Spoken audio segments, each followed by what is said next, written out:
വഖഫ് ഭേദഗതി നിയമത്തിനെതിരെ തൃണമൂൽ കോൺഗ്രസ് ഏറനാട് നിയോജക മണ്ഡലം കമ്മിറ്റി പ്രതിഷേധ റാലി സംഘടിപ്പിച്ചു. ജില്ലാ ചീഫ് കോർഡിനേറ്റർ KT അബ്ദുറഹ്മാൻ ഉദ്ഘാടനം ചെയ്തു. ആൾ ഇന്ത്യ തൃണമൂൽ കോൺഗ്രസ് ഏറനാട് നിയോജക മണ്ഡലം കമ്മിറ്റി സംഘടിപ്പിച്ച വഖഫ് നിയമ ഭേദഗതിക്കെതിരെയുള്ള പ്രതിഷേധ റാലിയാണ് ഈ വാഹനത്തിൽ തൊട്ടുപിറകിലായി ഈ ചരിത്രവടികളിലൂടെ ഇതുവഴി കടന്നു വരുന്നത്. മതനിരപേക്ഷതയും മതേതരത്വവും നിലനിൽക്കുന്ന കാലത്തോളം രാജ്യത്ത് ജനാധിപത്യത്തെ കശാപ്പ് ചെയ്യാൻ സാധിക്കില്ലെന്നും ഇന്ത്യ രാജ്യം മതരാഷ്ട്രമാക്കാൻ സാധിക്കില്ലെന്നും മനസ്സിലാക്കിയ സംഘപരിവാറും RSSും. നമുക്കറിയാം, വഖഫ് ഭേദഗതി നിയമം നമ്മുടെ രാജ്യത്തിനകത്ത് പാസ്സായിരിക്കുകയാണ്.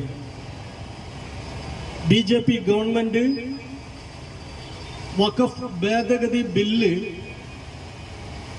പാർലമെന്റിൽ അവതരിപ്പിക്കുകയും അവിടെ അത് പാസ്സാക്കിയെടുക്കുകയും അതിനുശേഷം രാഷ്ട്രപതിയുടെ അനുമതി ലഭിച്ചതോടുകൂടി അത് ഈ രാജ്യത്തിനകത്ത് ഒരു നിയമമായിട്ട് മാറിയിരിക്കുകയാണ്.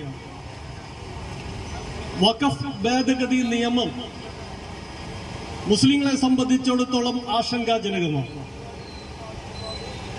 മുസ്ലിങ്ങളെ സംബന്ധിച്ച് മാത്രമല്ല, മുസ്ലിങ്ങൾക്ക് ആശങ്കയുണ്ടാകുക എന്നുള്ളത് സ്വാഭാവികമാണ്. കാരണം വഖഫുമായിട്ട് ബന്ധപ്പെട്ട വസ്തുവകകൾ അത് മുസ്ലിങ്ങളാണ് ദാനം ചെയ്യുന്നത് എന്നുള്ളത് കൊണ്ട്. പക്ഷേ ഇതൊരു മുസ്ലിം പ്രശ്നമായിട്ടല്ല തൃണമൂൽ കോൺഗ്രസ് കാണുന്നത്. ഏറനാട് മണ്ഡലം പ്രസിഡന്റ് അഫ്സൽ ചാത്തല്ലൂർ അധ്യക്ഷനായി. സംസ്ഥാന കമ്മിറ്റി മെമ്പർ മൊയ്തീൻ കുട്ടി മുഖ്യപ്രഭാഷണം നടത്തി. സംസ്ഥാന committee member advocate Sajid Babu, Muhammad Kutty Kallingal, മണ്ഡലം സെക്രട്ടറി P. ബഷീർ, വെള്ളാരംപാറ നൌഷാദ് എന്നിവർ സംസാരിച്ചു.